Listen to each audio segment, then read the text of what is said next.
Guten Tag, Salam. This is Wida Schmidt, and I'm so excited to be part of Humans of Telecom.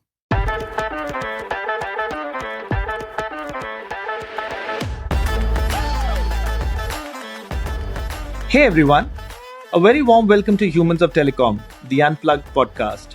This is your host Anurag Aggarwal, Chief Revenue Officer at GMS. As you all know, this podcast takes you behind the scenes of the fast-paced world of telecom and showcases the human side of some of the most well-known individuals within this industry. And our guest today is one such visionary leader who embodies the essence of connectivity. Her commitment to uniting professionals from diverse backgrounds has shaped the telecom industry in so many countless ways. Under her leadership, her organization has become a thriving hub of collaboration and opportunity. Not only that, this individual is also the driving force behind the prestigious Carrier Community Global Awards, undoubtedly the black tie Oscar event of our telecom industry. These awards not only celebrate outstanding contributions in our industry, they also act as a source of inspiration for future innovation. And this is all thanks to the vision and dedication of our guest today. So, without further ado, please join me in welcoming Wida Schmidt, co-founder at Carrier Community. Wida, welcome to the show. Thank you so much for agreeing to be a part of this journey. We'd love to hear more about you. Which part of the world do you belong to? And from where are you joining this podcast today? Thank you so much, Anurag, for such a kind introduction. Honored to be here today with you at Humans of Telecom. I'm joining today from Berlin, Germany, and originally I'm from Afghanistan. Interesting, Wida, I did hear both the Guten Tag and the Salam in one breath, which is very interesting and unique to hear. So let's hear a bit more about Wida's journey. So it seems that you're originally from Afghanistan, but over a period of time, life has taken you to Europe and you're now based in Berlin. So why don't you walk us through Wida's journey? What was it like growing up in Afghanistan? When did you shift to Europe? And how has your journey been so far? How did Carrier Community come about? What was the idea behind it? And what has been some of the most interesting insights into your journey? Thank you. The journey is too long for that. We need hours, if not months and years but I will make it short. As I said, I was born in Afghanistan, in Kabul. And in 1983, when I was 13 years old, I left the country for a boarding school, which is based in Russia. I spent there almost 9 to 10 years, finishing my school and also my first bachelor degree in international languages.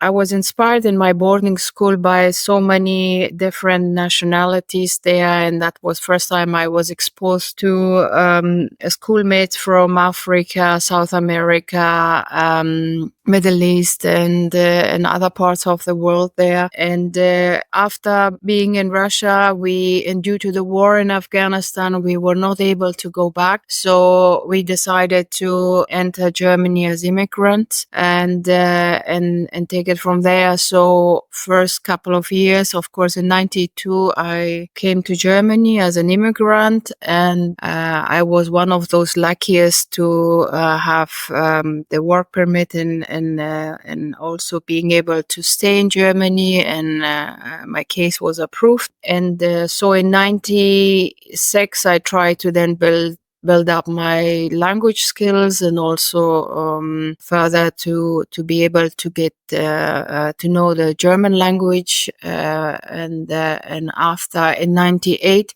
I managed to enter the telecom world. It was the boom time in telecom, and from there I started as a customer service representative and managed to work in the wholesale retail departments and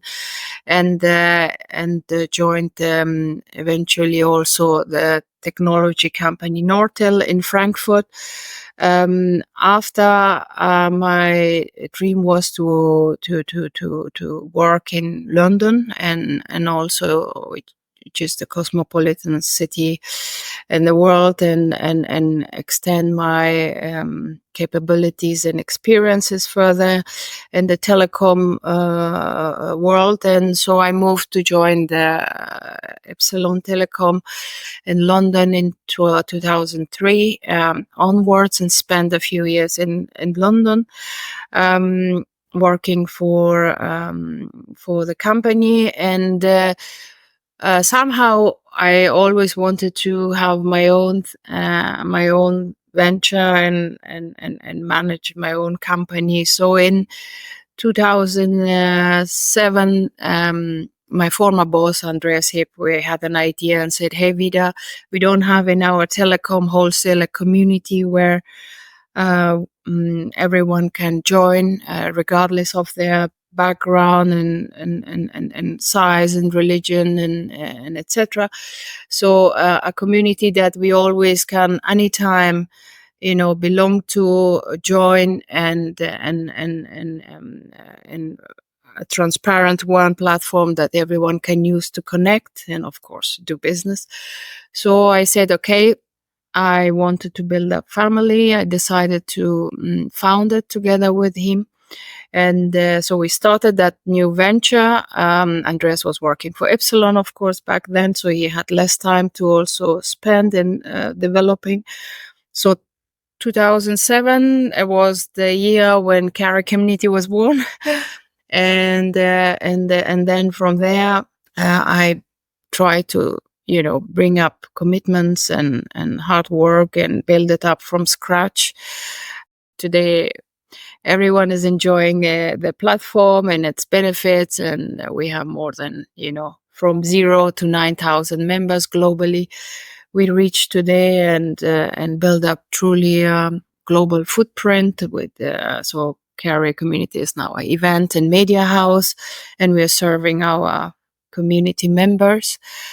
So that's in a nutshell, Anurag, a brief history.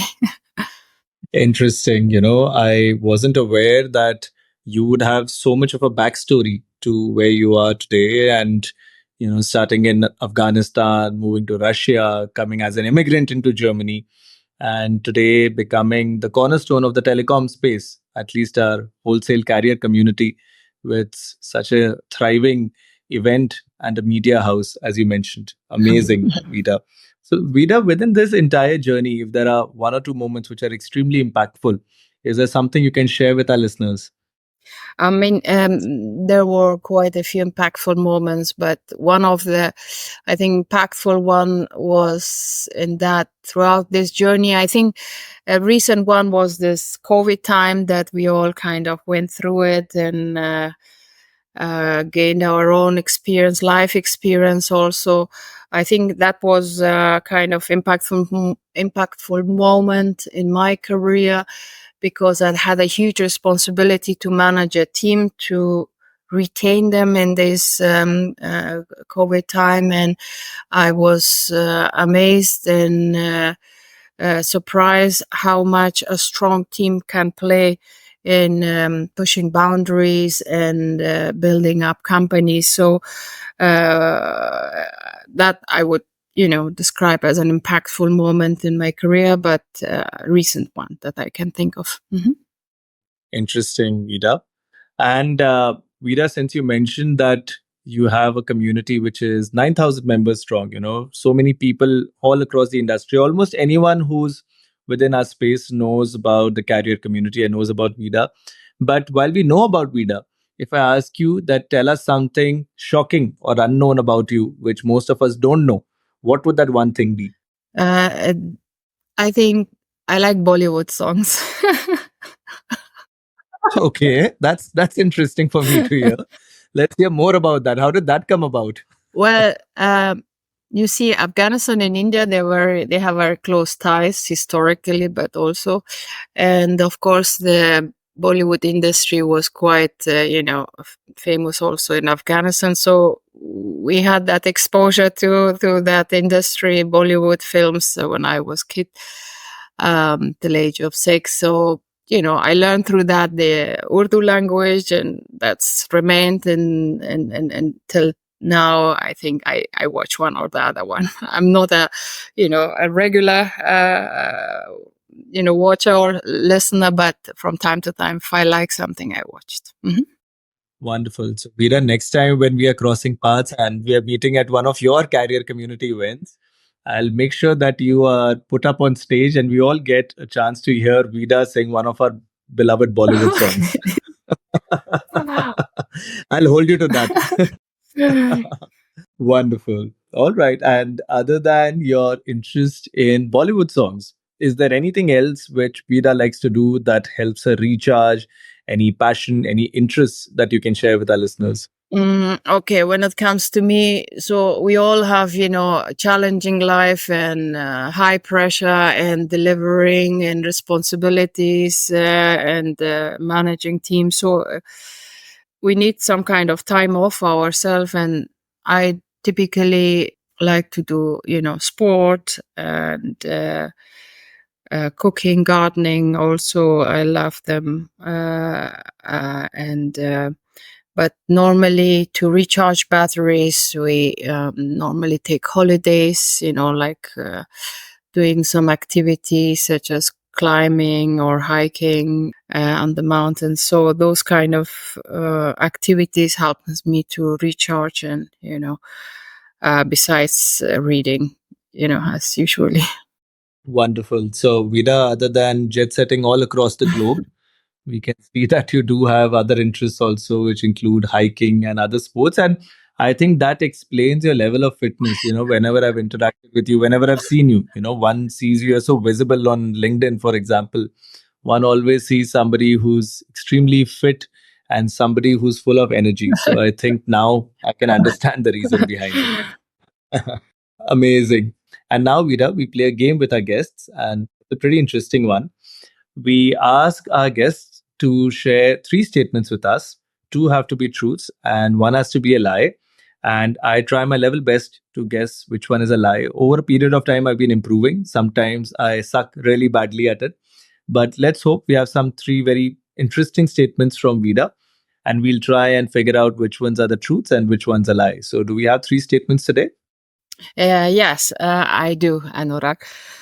So, statement one would be I was always astonished with those people who were able to learn more than 10 languages. So, I can speak 8 languages. Statement two, I think I recall when I was returning back from PTC in Hawaii, and I realized when I get on the taxi that my handbag was missing. Statement three, I was traveling with my colleague to Singapore, and we were about to board, and we were on our way to get to the gate. And suddenly we end up at the gate where everyone was boarding to Indonesia. Interesting. So, knowing you and knowing how you're such a jet setter across the globe, it's but obvious that some of your stories would involve one of your journeys. So let's see. So you're saying that in the first one that you know 8 languages, the second one that you left your handbag behind in Hawaii, and in the third one you were catching a flight for Singapore and instead landed up at the gate for Indonesia. Is that correct? Correct. Yeah. Okay. So I would say that all three of them seem quite believable, quite plausible. I think many of our listeners here will relate to some of these stories. But I'll take a chance and I'd like to believe that you know 8 languages, which would be very interesting to know if that's the truth. And let's presume you left your handbag behind in Hawaii, but you managed to get it. And let's just take a chance for this game that the third statement is false about your airline incident for Singapore. So, first 2 statements are truths, third one is a lie. So, am I right out here? No, you're not. So which one is a lie? the language part. All right. So how many languages do you know? I think I know only 5.5 languages. Five. I would. 5.5. That's quite a few. I still must admit that's quite impressive. I mean, typically most people know about 2 and maximum 3 languages. So, which are these 5 languages that you know so well? Okay, now I need to mention them. So it's Persian, which is Farsi, and there's German, Russian, English, and Spanish, Urdu, which I know half. So kind of, yeah. Oh, interesting. Yeah. So I guess basis your life history, which you were talking about, yeah, I think it's easy to guess quite a few of them. All right. And then your handbag incident and your Singapore incidents. I hope they both had a happy ending and everything turned out fine. No, happy ending.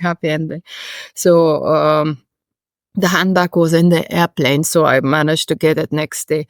And the missed gate, yeah, we then realized, and then of course we went to the right gate, but it was just hilarious. Yeah, I guess especially there are times when, in our lifestyle, I've seen situations where I've landed up at the immigration counter and the person asks, which country are you coming from?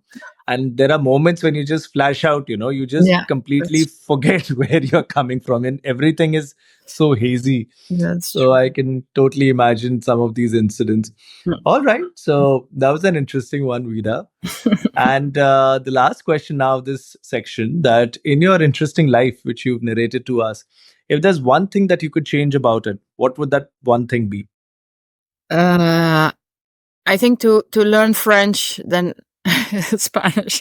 So I had the chance to select between French and Spanish at the university, and I select back then Spanish, but I really like French, so that's one thing I would have changed. I guess that's something which we still have time. There is never a deadline to learning new things. That's And I true. think somebody like you with your caliber who already has a penchant for 5 languages, Yeah. I'm hoping this comes true as well. So all the best for that. Thank you. All right. And Vida, we come now, sadly, so quickly, but we come now to our final section, our sign off section. So, our signature question for you: what does being human mean to you? What sort of a human being would you want the world to remember you as?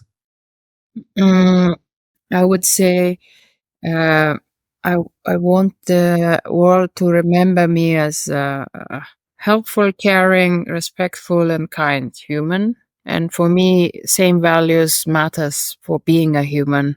Wonderful. So I think they're fair thoughts. And I think for sure, one thing which we all remember you for always is Vida, somebody who has made such a significant impact in building connections, creating a platform which has led to so many people getting to meet each other. And I feel this community of ours, this carrier community of ours, is such a close knit community. So I feel that all the efforts that you put into this really add on to whatever other things that you do. So, for sure, we always remember Vida, the human being, as somebody for sure who's connected the world together.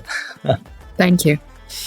Okay. All right. So, on that note, Vida, thank you so much for being a part of the show. I know you have a busy schedule and you are jet setting across the globe, but you took out time for this. So, thanks a lot to you and to your team for putting this together. And I do hope that in one of the upcoming events, I also get a chance sometime and I see you there or somewhere or the other. So thanks a lot, Vida. Thank you so much, Anurag, for having me with you for Humans of Telecom. And I'm delighted to be your guest today and also to share some insight today with your audience. And yes, looking forward to see you one day in person also at one of our CC events. And thank you again. Thank you for having me in this interview. Thank you. Thank you once again, Vida. It was lovely having you on the show. And as always, to our wonderful listeners here, thanks a lot for tuning into the show. We hope this episode gave you a good glimpse of the human side of Wida Schmidt. An individual born in Afghanistan but grew up in a boarding in Russia. Global events led to her entry into Germany as an immigrant. And today, in that very country and all over the world, she's created a vibrant community which thrives of more than 9,000 active members. someone who has an unknown love for Bollywood songs, and someone who knows over 5 languages and is always working towards finding new ways to enrich her life and those around her. That for us is Wida Schmidt. So, if you enjoyed today's episode, do stay tuned in because we shall soon be coming out with yet another compelling story and another interesting person from the telecom space. And do follow the podcast on your preferred streaming channel. On behalf of Humans of Telecom, this is your host Anurag Aggarwal signing off for now. Take care.